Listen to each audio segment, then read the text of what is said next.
Réflexion. D'abord, j'ai pensé commencer avec une petite note humoristique.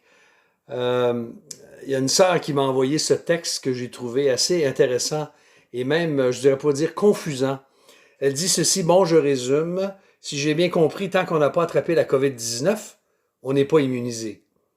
Et tant qu'on n'est pas immunisé, on est confiné. Mais le 11 mai, on va déconfiner pour l'attraper et devenir immunisé. On sera ensuite testé pour savoir si on l'a attrapé.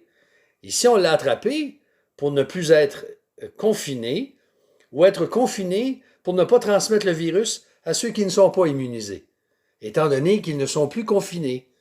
Donc, c'est clair, n'est-ce pas? Non, c'est pas clair. En tout cas, c'est très intéressant. Vous savez que sur une note plus sérieuse, l'Évangile, lui, n'est jamais confiné. Quand on pense à nous qui sommes confinés, qui sommes encore pour un bout de temps, on ne sait pas combien de temps avant qu'on puisse reprendre nos rencontres, il est intéressant de remarquer que l'apôtre Paul, dans Philippiens chapitre 1, au verset 12, il nous dit ceci. Je veux que vous le sachiez, frères, ce qui m'est arrivé a plutôt contribué au progrès de l'Évangile. En effet, dans tout le prétoire et partout ailleurs, il est devenu manifeste que c'est pour Christ que je suis dans les chaînes. La plupart des frères, confiants dans le Seigneur en raison de mes chaînes, ont beaucoup plus de hardiesse pour annoncer sans crainte la parole de Dieu. Et là, il va même ajouter qu'il y a des gens qui prêchent pour des mauvais motifs, il y en a d'autres qui prêchent pour de bons motifs, l'Évangile. Alors, s'il y a une chose qui, qui, qui qui caractérise l'Évangile, c'est que l'Évangile n'est jamais bâillonné, n'est jamais emprisonné, il progresse partout, c'est ce qu'il dit, et il progresse malgré tout. Alors, aujourd'hui, c'est bon de se rappeler que malgré nos épreuves personnelles, ce que nous vivons, peut-être dans notre vie de couple, dans notre vie de famille, avec les enfants à la maison, puis ça s'étire, puis on trouve ça difficile, puis on a le goût peut-être de lancer la serviette.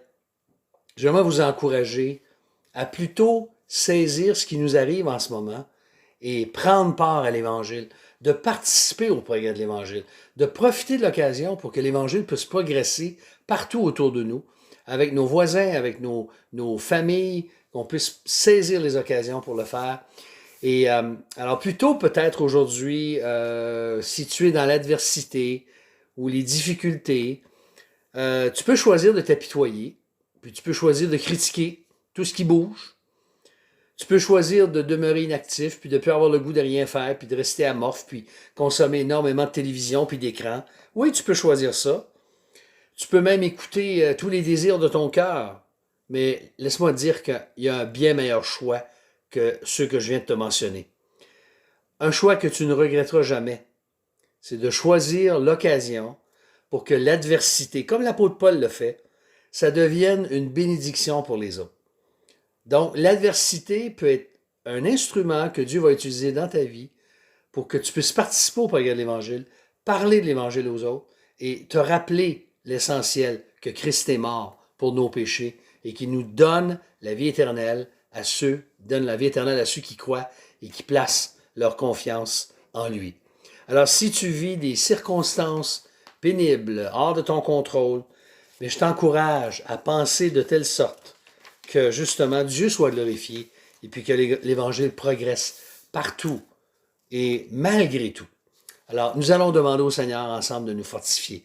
Seigneur, nous te demandons d'abord te remercier pour l'Évangile, pour la beauté de l'Évangile, pour la pureté et la centralité de l'Évangile dans notre vie.